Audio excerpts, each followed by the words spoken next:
नमस्कार विद्यार्थी मित्रांनो, आपण पहिल्या भागामध्ये पदार्थाच्या जे भौतिक वर्गीकरण आहे ते आपण बघितलं होतं. ठीक आहे, ते भाग 1 मध्ये. तर भाग 2 मध्ये आपल्याला पदार्थाचे जे काय आपण 5 अवस्था पाहिल्या होत्या, कोणत्या? भौतिक, स्थायू, द्रव, वायू, प्लाझ्मा आणि बोज कंडेन्सेट. ठीक आहे, तर आज आपल्या या दुसऱ्या भागामध्ये, या दुसऱ्या व्हिडिओमध्ये आपल्याला पाहायचं आहे, आपल्याला स्थायूचे गुणधर्म पाहायचं आहे, स्थायूंचे वर्गीकरण पाहायचं आहे, द्रवांचे सुद्धा आपल्याला काय पाहायचं आहे? गुणधर्म. आणि त्याचसोबत आपल्याला आज रासायनिक वर्गीकरण सुद्धा, पदार्थाचे किंवा द्रव्याचे आपल्याला काय पाहायचे आहे?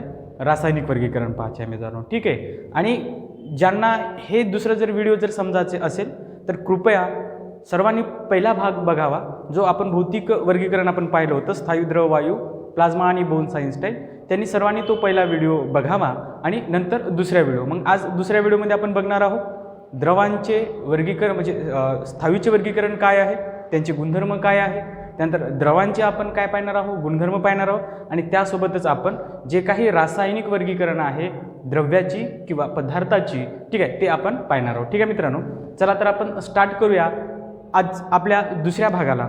ठीक आहे, तर या दुसऱ्या भागामध्ये आपण पहिले स्टार्ट करूया स्थायूंचे वर्गीकरण व स्थायूंचे गुणधर्म. या दोन गोष्टी आपण आज शिकणार आहोत. पहा मित्रांनो, जर आपल्याला स्थायूंचे वर्गीकरण जर आपल्याला जर करायचं असेल तर दोन प्रकारे आपल्याला स्थायूंचे वर्गीकरण करता येते. एक म्हणजे स्फटिक आणि दुसरं म्हणजे काय आहे? हे अस्फटिक. ठीक आहे, हे दोन प्रकारे काय होत असते? कशाचे? स्थायू. ठीक आहे, स्थायूचे काय करता येते? दोन प्रकारे आपल्याला वर्गीकरण करता येते. एक म्हणजे स्फटिक आणि दुसरं म्हणजे कशाचं करता येते? अस्फटिक. पुन्हा स्फटिकमध्ये नाही का जे काही स्थायू आहे, स्थायूचे पुन्हा 4 प्रकार पडतात. एक म्हणजे आयनिक स्फटिक, ठीक आहे, दुसरं म्हणजे रेणवीय स्फटिक, तिसरं म्हणजे सहसंयुज स्फटिक आणि चौथं म्हणजे धातू स्फटिक. ठीक आहे, असे 4 प्रकारे करता येते आपल्याला स्थायूंचे वर्गीकरण स्फटिक रूपामध्ये. आणि अस्फटिक म्हणजे असे काही प्रकार पडत नाही. आणि अस्फटिकमध्ये 2 गोष्टी येतात. मग कोणते पदार्थ येतात स्थायूचे? कोणते पदार्थ किंवा स्थायू कोण येतात अस्फटिकमध्ये? रबर आणि प्लास्टिक, कारण ते काय आहेत? अस्फटिक आहे. तर आता स्फटिक, आयनिक स्फटिक म्हणजे काय? ठीक आहे, तर रेणवीय स्फटिक म्हणजे काय? सहसंयुज स्फटिक म्हणजे काय? आणि धातू स्फटिक म्हणजे काय? ठीक आहे मित्रांनो, तर आयनिक स्फटिक म्हणजे जेव्हा आयनांची देवाणघेवाण होऊन एखादा पदार्थ बनतो तेव्हा आपण त्याला काय म्हणत असतो? आयनिक स्फटिक म्हणतो. म्हणजे काय? मीठ, NaCl. ठीक आहे, इथं काय होत असते? सोडियम आणि क्लोरीनचे काय होते? आयनांची काय होत असते? देवाणघेवाण होत असते. आणि काय तयार होते? आयन पदार्थ, म्हणजे आयनाची देवाणघेवाणपासून काय होत असतो? पदार्थ, अभिक्रिया होऊन एका पदार्थ तयार होते, म्हणून त्याला आपण काय म्हणत असतो? आयनिक स्फटिक. रेणवीय स्फटिक म्हणजे काय? ज्या पदार्थाच्या रेणूमध्ये काय होत असते? बदल होत असते. ठीक आहे, इंटरमॉलिक्युल फोर्स जास्त किंवा इंटरमॉलिक्युल फोर्स काय होत असतो? त्याच्यामध्ये कमी जास्त होतो आणि रेणूंमध्ये काय होत असतो? बदल घडून येत असतो. तशा पदार्थांना आपण काय म्हणत असतो? किंवा तशाच स्थायूंना आपण काय म्हणत असतो? रेणवीय स्फटिक. उदाहरणार्थ बर्फाला आपण जर पाण्याला जर आपण थंड केले असता तर कशा स्वरूपात तो प्राप्त होतो? बर्फाच्या स्वरूपात प्राप्त होतो. आणि तिसरं म्हणजे सहसंयुज स्फटिक. ठीक आहे मित्रांनो, तर रासायनिक जे काही अभिक्रिया असते त्यामध्ये नाही का 2 प्रकारच्या अभिक्रिया होत असते. एक असते आयनिक बंध असतो आणि दुसरा असतो सहसंयुज बंध असतो. ठीक आहे, आयनिक बंध म्हणजे काय असते? तिथं आयनांची नाही का काय काय होते? देवाणघेवाण. आणि सहसंयुजमध्ये काय होत असते? आयनांची किंवा इलेक्ट्रॉनची काय होत असते? भागीदारी होत असते. जिथे भागीदारी झालं त्याला आपण काय म्हणत असतो? सहसंयुज. आणि भागीदारी कुठे होत असते? कार्बन. ठीक आहे, अधातूमध्ये काय होत असते? भागीदारी होत असते. आणि धातू अधातूमध्ये काय होत असते? इलेक्ट्रॉनची देवाणघेवाण होत असते. आणि भागीदारी कुठे होत असते? धातूमध्ये किंवा धातू अधातूमध्ये. आणि सर्वात जास्त भागीदारी निर्माण करणारा, शृंखला निर्माण करणारा जो काही पदार्थ असेल तो आपण काय म्हणतो? आपण त्याला कार्बन आपण म्हणतो. ठीक आहे, मग सहसंयुज स्फटिक काय आहे? मग हिरा आणि ग्राफाईट. कारण हिरा आणि ग्राफाईट हे कोणाचे अपरूप आहे? कार्बनचे काय आहेत? अपरूप आहे. म्हणजे इथं काय होते? कार्बन नाही का भागीदारी निर्माण करतो, इलेक्ट्रॉनची भागीदारी काय करतो असतो? तो निर्माण करतो. आणि कोणते पदार्थ तयार करत असतो? हिरा आणि ग्राफाईट. आणि नंतर आहे धातू स्फटिक. धातू स्फटिक म्हणजे काय? म्हणजे धातूपासून जे काही धातू पदार्थ आहे त्या धातू पदार्थाला आपण काय म्हणत असतो? धातू स्फटिक आपण म्हणत असतो. ठीक आहे मित्रांनो, मग स्फटिकमध्ये किती? 4 प्रकार. आयनिक स्फटिक म्हणजे मीठ, रेणवीय स्फटिक म्हणजे कोणता पदार्थ? बर्फ, सहसंयुज स्फटिक म्हणजे कोणता? हिरा किंवा ग्राफाईट. आणि धातू स्फटिक म्हणजे कोणतं? सोने आणि चांदी. आणि अस्फटिकमध्ये कोण येते? रबर आणि काय येतो? प्लास्टिक येतो. ठीक आहे, चला त्यानंतर मग आपल्याला पाहायचं आहे धातूंचे गुणधर्म. हे झाले धातूंचे, हे धातूंचे गुणधर्म म्हणण्यापेक्षा हे काय आहे? इथं स्थायूंचे गुणधर्म पाहिजे. हे स्थायूंचे गुणधर्म. ठीक आहे. स्थायूंचे गुणधर्म हे काय पाहिलं होतं आपण वर्गीकरण. स्थायूंचे वर्गीकरण 2 प्रकारात, स्फटिक आणि अस्फटिक. आणि स्फटिकमध्ये पुन्हा 4 प्रकार, आयनिक, रेणवीय, सहसंयोजी आणि धातू. ठीक आहे. तर आता आपल्याला पाहायचे आहे स्थायूंचे गुणधर्म. मग स्थायूचे गुणधर्म काय असते तर पहा, पहिली नाही का गुणधर्म आहे स्थायूचं दृढता, ज्याला आपण रिजिडिटी आपण म्हणतो. ठीक आहे. पहिले जे गुणधर्म आहे स्थायूचं ते काय आहे दृढता, ज्याला आपण रिजिडिटी आपण म्हणतो. ठीक आहे. दुसरा आहे स्थायूचं गुणधर्म कठीणता. स्थायू हे काय असतात कठीण असतात. तिसरा आहे स्थितिस्थापकता. तिसरं गुणधर्म जे आहे स्थायूचं स्थितिस्थापकता, ज्याला आपण इलास्टिसिटी आपण ज्याला म्हणतो. आणि चौथं जे काही स्थायूंचे गुणधर्म आहे त्याला आपण अकार्यता, ज्याला आपण प्लास्टिसिटी आपण म्हणतो. ठीक आहे मित्रांनो. आता दृढता म्हणजे काय तर दृढता म्हणजे काय, एखादा पदार्थ, ठीक आहे, एखाद्या पदार्थाला आपण काय केलं बाह्यबल जर आपण दिलं नाही तर तो त्याच आकारात राहण्याचा काय करत असतो प्रयत्न करत असतो. म्हणजे दृढता म्हणजे काय, जो पदार्थ ज्या स्थितीत आहे तो त्या स्थितीत राहण्याचा काय करत असतो प्रयत्न करत असतो. याच गुणधर्माला आपण काय म्हणत असतो रिजिडिटी किंवा दृढता आपण म्हणत असतो. त्यानंतर कठीणता म्हणजे काय तर स्थायू हे काय असतात कठीण असतात. ठीक आहे. तर कठीणता हे नाही का कशामध्ये मोजत असतो आपण मोजमध्ये आपण काय मोजमध्ये आपण काय करत असतो मोजत असतो. कठीणता कोण्या एककात मोजत असतो मोज का, कारण याचा जो काही एककाचा शोध लावला होता ते या शास्त्रज्ञांनी लावला होता. म्हणून कठीणता हे जे काय आहे मोजण्याचं एकक म्हणजे कठीणता कोण्या एककात मोजतो आपण मोज या एककात मोजतो. आणि त्याचा शोध कोणी लावला होता या शास्त्रज्ञांनी लावला होता.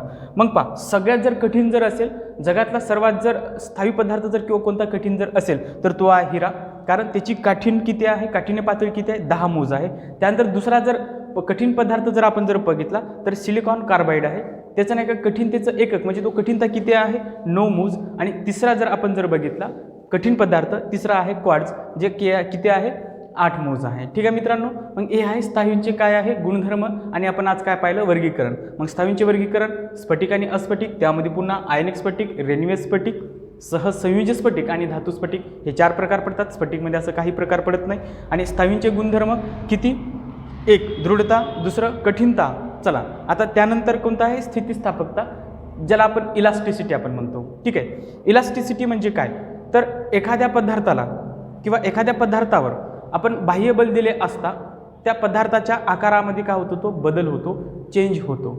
आणि पुन्हा बाह्य बल जर आपण सोडलं तर तो काय करतो मूळ स्वरूपात काय येतो पुन्हा प्राप्त होतो. अशा पदार्थाच्या गुणधर्माला आपण काय म्हणत असतो किंवा त्या स्थायूच्या गुणधर्माला आपण काय म्हणत असतो स्थितिस्थापकता आपण म्हणत असतो. ठीक आहे मित्रांनो. स्थितिस्थापकता म्हणजे काय तर एखाद्या पदार्थावर बाह्य बल दिले असता त्याच्या आकारात बदल होतो आणि पुन्हा बाह्य बल जर सोडून दिले असता तो मूळ स्वरूपात काय होतो पुन्हा त्याच स्वरूपात येतो. त्याला आपण काय म्हणत असतो स्थितिस्थापकता किंवा आपण इलास्टिसिटी आपण म्हणतो. मग एक्झाम्पल रबर झालं. ठीक आहे. रबरला तुम्ही काय केलं बाह्य बल दिलं, ताणलं, पुन्हा बाह्य बल सोडून दिलं, तो काय करत असतो मूळ स्वरूपात काय होत असतो प्राप्त होत असतो. त्यालाच आपण काय म्हणत असतो स्थितिस्थापकता किंवा इलास्टिसिटी. त्यानंतर जे चौथा आहे गुणधर्म, स्थायूंचा गुणधर्म चौथा आहे अकार्यता, ज्याला आपण काय म्हणतो प्लास्टिसिटी आपण ज्याला म्हणतो.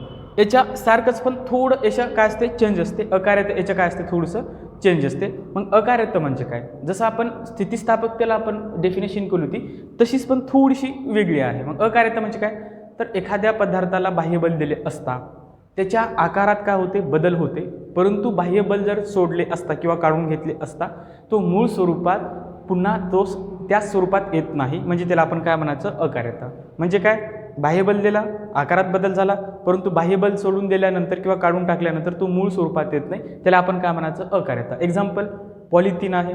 ठीक आहे. पॉलिथिनला आपण काय केलं बाह्यबल दिला त्याच्या आकारात चेंज झाला, पुन्हा बाह्यबल आपण जर सोडला असता तर पॉलिथिन मूळ स्वरूपात येते का जशी आहे तशा आकारात येते का नाही येत. ठीक आहे. त्यानंतर तुम्ही आपण जो खातो चिंगम आहे, चिंगमला सुद्धा तुम्ही काय करा बाह्यबल द्या, बाह्यबल दिला असता त्याच्या आकारात काय होत असते चेंज होते, परंतु बाह्यबल जर सोडला असता चिंगम पुन्हा मूळ स्वरूपात येतो का नाही. मग त्यालाच आपण काय म्हणत असतो अकार्यता म्हणत असतो. ठीक आहे मित्रांनो. मग स्थायूंचे गुणधर्म किती 4 प्रकारे सांगता येईल, दृढता, कठीणता, स्थितिस्थापकता आणि अकार्यता. ठीक आहे. मग दृढता म्हणजे काय वस्तू ज्या अवस्थेत आहे त्याच अवस्थेत राहण्याचा तो काय करत असतो प्रयत्न करत असतो. कठीणता म्हणजे स्थायू हे कठीण असते. स्थितिस्थापकता म्हणजे बाह्यबल दिला असता त्याच्या आकारात चेंज होणे आणि बाह्यबल जर काढून टाकले असता तो पुन्हा मूळ स्वरूपात येणे, याला आपण स्थितिस्थापकता म्हणतो. आणि अकार्यता म्हणजे काय बाह्यबल दिले असता आकारात चेंज होते परंतु बाह्यबल जर काढून टाकले असता तो मूळ स्वरूपात येत नाही, त्याला आपण काय म्हणतो अकार्यता. हे कशाचे गुणधर्म आहे स्थायूंचे गुणधर्म. ठीक आहे. आता आपण नेक्स्ट शिकणार आहोत द्रवांचे गुणधर्म. काय आहे. ठीक आहे मित्रांनो, तर आता आपण नेक्स्ट शिकूया द्रवांचे गुणधर्म. चला मित्रांनो, आता आपण द्रवाचे काय शिकणार आहोत, गुणधर्म शिकणार आहोत. ठीक आहे, द्रवाचे इकडे लक्ष द्या मित्रांनो, दोन गोष्टी नेहमी लक्षात ठेवा, द्रव्य आणि द्रव. ठीक आहे, यामध्ये नाही का काय आहे, फरक आहे. द्रव्य म्हणजे पदार्थ आणि द्रव म्हणजे पातळ पदार्थ. ठीक आहे, पाणी वगैरे रॉकेल वगैरे त्याला पण द्रव आपण म्हणतो. ठीक आहे, म्हणून यामध्ये लक्षात ठेवा, आपण द्रव्य आणि द्रवामध्ये काय फरक आहे. द्रव्य मीन्स मॅटर आणि द्रव मीन्स लिक्विड. ठीक आहे, हे द्रव्य मीन्स मॅटर आणि हे द्रव्य मीन्स काय होत असते, लिक्विड. तर आपल्याला काय कोणती शिकायचं आहे, द्रवाचे गुणधर्म. म्हणजे आपल्याला लिक्विडचे काय शिकायचं आहे, आपल्याला गुणधर्म शिकायचं आहे. याआधी आपण काय शिकलो होतो, तर आपण स्थायूंचे गुणधर्म आणि स्थायूंचे काय शिकलो होतो, आपण वर्गीकरण. तर आता आपल्याला शिकायचं आहे द्रवाचे गुणधर्म किंवा प्रॉपर्टीज ऑफ लिक्विड आपल्याला शिकायचं आहे. ठीक आहे, तर द्रवाचे गुणधर्म शिकताना याला 3 प्रकारे याचे काय आहे, याचे गुणधर्माचे आपल्याला काय करता येते, क्लासिफिकेशन करता येते किंवा वर्गीकरण करता येते. ठीक आहे, तर पहिला जो गुणधर्म आहे द्रवाचा, ज्याला आपण प्रवाहिता किंवा फ्लुइडिटी आपण म्हणतो. ठीक आहे, दुसरं जे काही गुणधर्म आहे द्रवाचं, ज्याला आपण पृष्ठतणाव किंवा सरफेस टेन्शन आपण म्हणतो. आणि तिसरं जे काही गुणधर्म आहे द्रवाचं, ज्याला आपण कॅपिलरी म्हणतो किंवा केशिकत्व आपण म्हणतो. ठीक आहे मित्रांनो, तर 2013 मध्ये राज्यसेवेला याच्यावर आणि याच्यावर प्रश्न विचारले गेलेला आहे. 2 प्रश्न, एक प्रश्न विचारला होता पृष्ठतणावावर म्हणजे सरफेस टेन्शनवर, आणि दुसरा प्रश्न विचारला होता कॅपिलरीवर, केशिकत्वावर नाही का विचारला होता. ठीक आहे, तर आपण स्टार्ट करूया आपल्या पहिल्या गुणधर्माला. द्रवाचं पहिलं गुणधर्म प्रवाहिता. ठीक आहे, तर प्रवाहिता हे गुणधर्म म्हणजे काय द्रवाचे, तर द्रव एका पात्रातून दुसऱ्या पात्रात आपल्याला टाकता येतो, आणि द्रवाला जर आपण पृष्ठभागावर जर सांडले असता, द्रव काय करतो, पसरतो. त्याच्या याच गुणधर्माला आपण काय म्हणत असतो, प्रवाहिता किंवा फ्लुइडिटी आपण म्हणत असतो. ठीक आहे मित्रांनो, काय म्हणलं आपण, प्रवाहिता म्हणजे जर द्रव पदार्थ एका पात्रातून दुसऱ्या पात्रात आपल्याला टाकता येतो आणि पृष्ठभागावर जर आपण त्याला सांडवले असता, तो काय करतो, पसरतो. द्रवाच्या याच गुणधर्माला आपण काय म्हणत असतो, प्रवाहिता म्हणत असतो. आणि प्रवाहिता हे विषदीपणावर अवलंबून असते. विषदीपणा म्हणजे विस्कॉसिटी ज्याला आपण म्हणतो, ते एका प्रकारचं काय असते, फोर्स असते.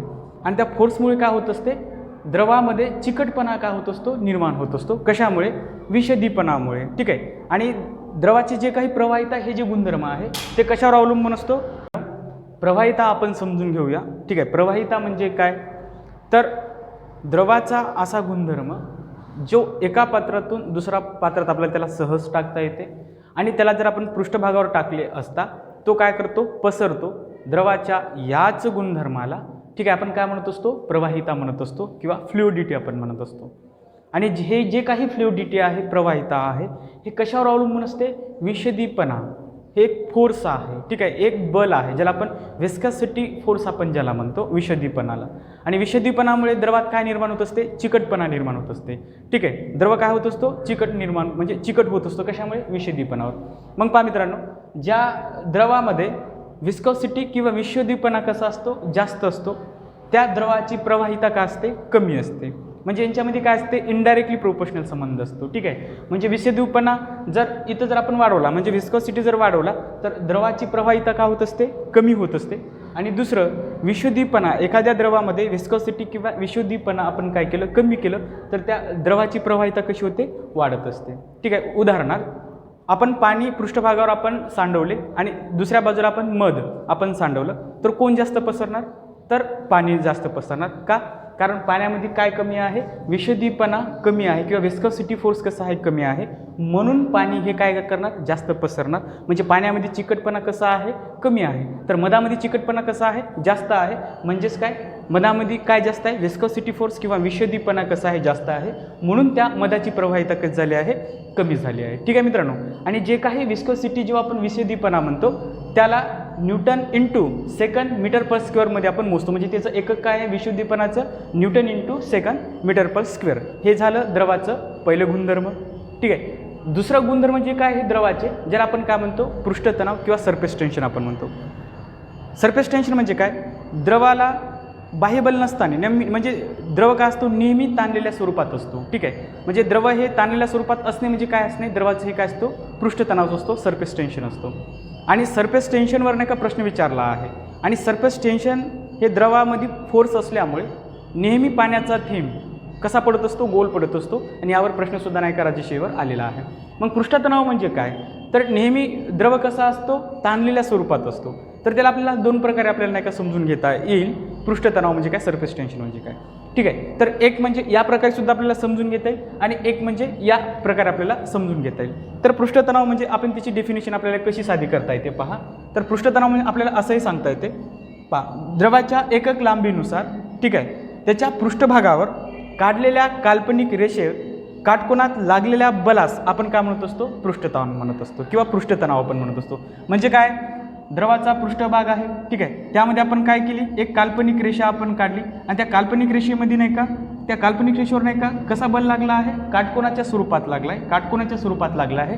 मग त्यालाच आपण काय म्हणत असतो, द्रवाचा पृष्ठताण किंवा द्रवाचा सरफेस टेन्शन आपण म्हणतो. किंवा हे जर तुम्हाला समजलं नसेल तर सहज म्हणजे सोपं सुद्धा आपल्याला द्रवाचं पृष्ठताण समजून घेता येते. म्हणजे काय, मग जर सोप्या पद्धतीने जर तुम्हाला जर समजून घ्यायचं असेल पृष्ठतणाव म्हणजे काय, तर द्रव काय करत असतो, जास्तीत जास्त आकुंचन पाहून कमीत कमी काय करणे, जागा व्यापणे म्हणजे सुद्धा द्रवाचा काय असतो, पृष्ठतणाव असतो. पहा मित्रांनो, दुसरं कसं लक्षात ठेवता येईल आपल्या द्रवाचं पृष्ठताण, द्रवाने जास्तीत जास्त काय करणे, आकुंचन पाहणे. आकुंचन म्हणजे काय करणे, त्याचा आकार कमी करणे आणि जास्तीत जास्त काय व्यापणे, जागा व्यापणे म्हणजे सुद्धा द्रवाचा आपण त्याला काय म्हणता येते, पृष्ठतणाव म्हणता येते. मग पृष्ठतणावाचे उपयोग काय आहे, तर या उपयोगावर नाही का राज्यसेवेला 2013ला प्रश्न आला होता. तर पहिला उपयोग आहे पृष्ठतणावाचा, द्रवावर कोणतंही बाह्य बल नसताना पाण्याचा म्हणजे पाण्यावर कोणताही बाह्य बल नसताना पाण्याचा थेंब नेहमी कसा पडत असतो, गोल पडत असतो. ते कशामुळे, तर पृष्ठतणावामुळे. दुसरं, जे काही आपण मोरीमध्ये रॉकेल टाकतो आणि मोरीमध्ये रॉकेल टाकल्या किंवा पाण्यावर रॉकेल टाकल्यामुळे काय होत असतो, द्रवाचा पृष्ठताण कमी होत असतो आणि त्यामध्ये नाही का डास त्यावर बसून काय करत असतात, मरण पावत असतात. हे सुद्धा म्हणजे पृष्ठतणावाचा काय आहे, उपयोग आहे. त्यानंतर तुम्ही जे डिटर्जंट पावडर किंवा साबण आपण कपडे धुताना वापरतो, यामुळे काय होते, पाण्याचा पृष्ठतणाव कमी होतो डिटर्जंट पावडरमुळे आणि तुमचे कपडे काय निघत असतात, स्वच्छ निघत असतात. हे काय आहे, पृष्ठतणावाचे उपयोग आहे. पहिला उपयोग म्हणजे काय, तर पहिला उपयोग म्हणजे पाण्याचा आकार काय पडणे, नेहमी गोल पडणे. दुसरा उपयोग म्हणजे काय, जर आपण पाण्यावर काय टाकले असता, रॉकेल तेल टाकले असता तर काय होते, द्रवाचा पृष्ठतणाव का असा होतो, कमी होतो आणि त्यामध्ये मच्छर काय होतात, मरण पावतात. आणि तिसरा उपयोग म्हणजे काय, जे आपण कपडे धुतो डिटर्जंट पावडर आणि साबणाने, त्यामुळे काय होतं, ते पाण्याचा पृष्ठतणाव कमी होतो आणि कपडे आपले कसे निघतात, स्वच्छ निघतात. याचे उपयोग काय सांगतील, पृष्ठतणावाचे हे उपयोग सांगता येईल. आणि तिसरं आपल्याला पाहायचं आहे द्रवाचं तिसरं गुणधर्म, आणि याच्यावर सुद्धा एका राज्यसेवेला नाही का काय आला होता, प्रश्न आला होता, कॅपिलरीवर प्रश्न आला होता, केशिकत्व म्हणजे. ठीक आहे, परंतु त्याआधी आता पहा, पृष्ठतणावाचा एकक आहे न्यूटन पर मीटर. याला काय आहे, याचा एकक काय आहे, न्यूटन पर मीटर आहे. कशाचा, पृष्ठतणावाचा. ठीक आहे, चला तर तिसरं घेऊ आपण केशिकत्व, ज्याला आपण कॅपिलरी म्हणतो. मग काय विचारलं होतं राज्यसेवेला प्रश्न, तर केशिकत्व ही जर क्रिया जर नसती, ठीक आहे, तर काय घडले नसते. तर एक ऑप्शन दिलं, पहिला ऑप्शन दिलं असं होता, झाडांची वाढ झाली नसती. दुसरं, जे दिवा आहे दिवा पेटला नसता. आणि तिसरं दिलं होतं, टिप कागदने आपले कार्य केले नसते.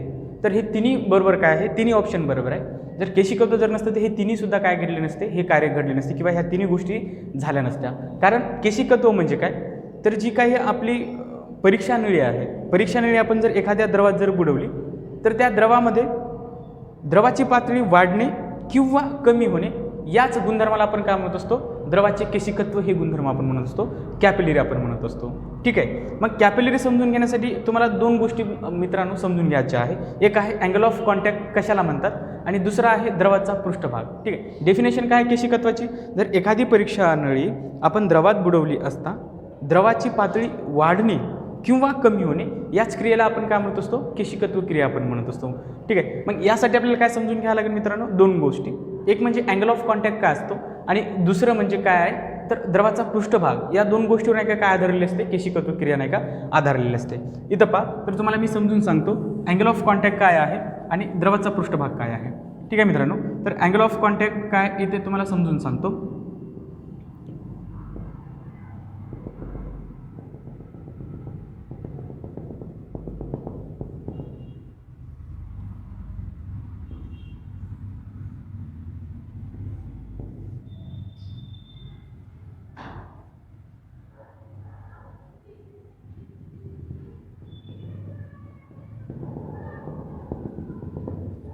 ठीक,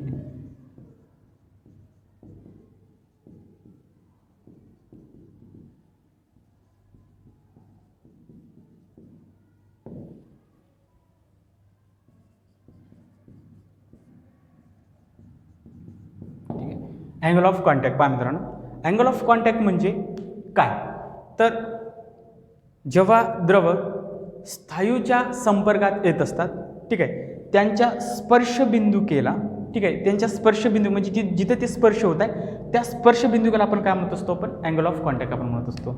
ठीक आहे, अँगल ऑफ कॉन्टॅक्ट म्हणजे काय मित्रांनो, तर अँगल ऑफ कॉन्टॅक्ट म्हणजे जेव्हा द्रव स्थायूच्या संपर्कात येतो, ठीक आहे, आणि संपर्कात आल्यानंतर त्या दोघांचा कुठं संपर्क होतो, त्या संपर्क बिंदूला किंवा त्या स्पर्शबिंदूला आपण काय म्हणत असतो, अँगल ऑफ कॉन्टॅक्ट म्हणत असतो.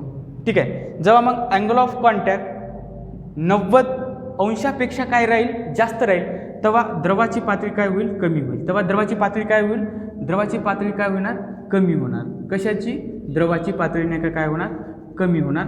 कारण स्थायू आणि द्रव ते एकामेकाच्या किती अँगलमध्ये आले, 90 अंशापेक्षा जास्त आले, म्हणून तेव्हा द्रवाची पातळी काय होणार, कमी होणार. आणि दुसऱ्या याच्यामध्ये पहा, इकडं पहा, इथं जेव्हा स्थायू आणि द्रव एकामेकाच्या संपर्कात आले आणि तेव्हा त्यांनी कितीचा कोन तयार केला, 90पेक्षा जास्त अंशाचा त्यांनी काय म्हणजे 90पेक्षा कमी अंशाचा काय केला, त्यांनी कोन तयार केला, तेव्हा द्रवाची पातळी काय होणार, वाढणार.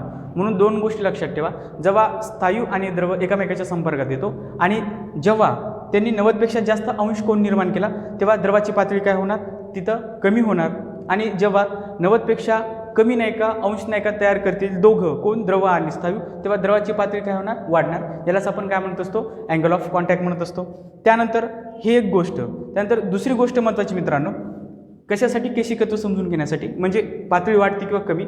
जेव्हा द्रवाचा पृष्ठभाग काय असतो, बहिर्वक्र, जेव्हा जेव्हा द्रवाचा पृष्ठभाग काय असतो, अंतर्वक्र, जेव्हा द्रवाचा पृष्ठभाग असतो बहिर्वक्र म्हणजे बाहेरून फुगलेला, आणि जेव्हा द्रवाचा पृष्ठभाग असतो सपाट, यानुसार सुद्धा नाही का काय असते, अवलंबून असते केशिकत्व म्हणजे पाण्याची पातळी वाढणे किंवा कमी होणे.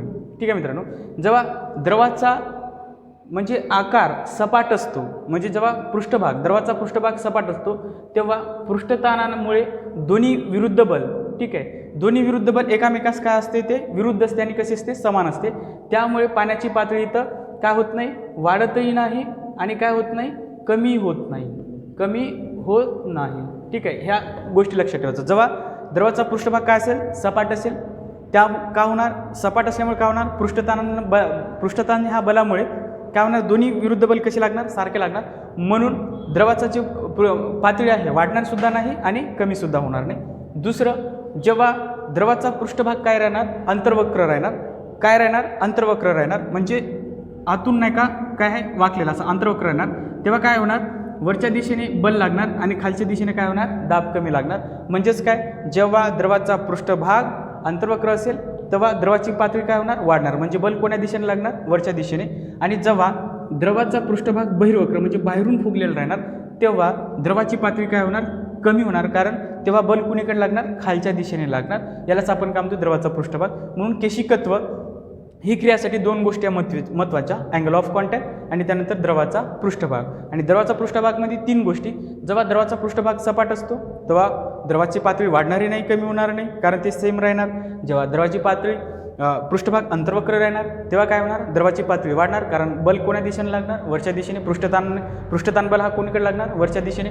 आणि जेव्हा बहिर्वक्र राहील, द्रवाचा पृष्ठभाग जेव्हा बहिर्वक्र राहील तेव्हा द्रवाची पातळी काय होणार, कमी होणार, कारण बल कोण्या दिशेने लागणार, खालच्या दिशेने लागणार. यालाच आपण काय म्हणत असतो, केशिकत्व क्रिया आपण म्हणत असतो. आणि केशिकत्वामुळे काय होणार, ठीक आहे, केशिकत्व क्रियामुळे काय होते, जे तुमचा दिवा आहे, दिवा लागतो ते कशामुळे, पहा तुम्ही दिव्यामध्ये टाकता तेव्हा द्रवाची पातळी कशी वरी चढते आणि तेव्हा दिवा लागतो. म्हणजेच काय, जर केशिकत्व क्रिया जर नसती तर दिवा लागला असता का, नसता. म्हणून केशिकत्व क्रियामुळे काय असतो, तुमचा दिवा पेटणे किंवा लावणे हे कशामुळे असते, केशिकत्वामुळे. त्यानंतर झाडांमध्ये जे पाणी वरतं जाते, ठीक आहे, तर ते कोण्या क्रियामुळे, केशिकत्व क्रियामुळेच नाही का काय असते, झाडामध्ये नाही का पाणी शोषण केलं जातो आणि वाहल्या जाते. जर केशिकत्व क्रिया जर नसती तर झाडामध्ये पाणी वहन झालं नसतं आणि झाडांची वाढ झाली नसती. आणि तिसरं जे काही आपलं टिप कागद आहे, म्हणजे पेन शाईमध्ये बुडवल्यानंतर आपण लिहिल्या जाते, त्याला आपण टिप कागद म्हणतो. म्हणजे जेव्हा ते शाईमध्ये बुडवलं जाते तेव्हा द्रवाची पातळी त्यामध्ये वाढते आणि तो शोषून घेतो आणि नंतर काय लिहिलं जाते, पेजवर त्याला लिहिल्या जाते. जर केशिकत्व ही जर क्रिया जर नसती तर टिप कागदने सुद्धा आपले कार्य केले नसते. यालाच आपण काय म्हणतो, मग केशिकत्व ही क्रिया आपण म्हणत असतो. आणि हा प्रश्न कुठे विचारला होता, राज्यसेवेले. ठीक आहे मित्रांनो, मग द्रवाचे गुणधर्म मग किती, 3. एक प्रवाहिता, दुसरं पृष्ठतणाव आणि तिसरं काय म्हणलं आपण, केशिकत्व. आणि केशिकत्व म्हणजेच काय, एखादी परीक्षानळी आपण द्रवात बुडवली असता, द्रवाची पातळी वाढणे किंवा कमी होणे याला आपण केशिकत्व आपण म्हणतो. आणि मग त्यासाठी 2 गोष्टी महत्त्वाच्या, एक आहे अँगल ऑफ कॉन्टॅक्ट आणि दुसरा आहे द्रवाचा पृष्ठभाग. ठीक आहे. अँगल ऑफ कॉन्टॅक्ट म्हणजे काय, जेव्हा द्रव आणि स्थायू एकामेकाच्या संपर्कात येतात तेव्हा ते 90पेक्षा जास्त जर कोण जर काय करत असेल, निर्माण करत असेल, तेव्हा द्रवाची पातळी काय होईल, कमी होईल. जेव्हा अँगल ऑफ कॉन्टॅक्ट म्हणजेच काय, द्रव आणि स्थायू एकत्र येणार, संपर्कात येणार, त्यांनी जेव्हा 90° जास्त काय केला, कोण जास्त निर्माण केला, तर द्रवाची पातळी काय होणार, वाढणार. आणि जेव्हा द्रवाचा पृष्ठभाग सपाट असेल तेव्हा पृष्ठताणानं लावलेला बल दोन्ही विरुद्ध सारखा असेल, त्यामुळे द्रवाची पातळी वाढणारी नाही आणि कमी होणार नाही. जेव्हा द्रवाचा पृष्ठभाग अंतर्वक्र असेल तेव्हा पृष्ठताण हा कुणीकडे लागला जाईल, वरच्या दिशेने, म्हणजेच काय, तेव्हा द्रवाची पातळी वाढणार.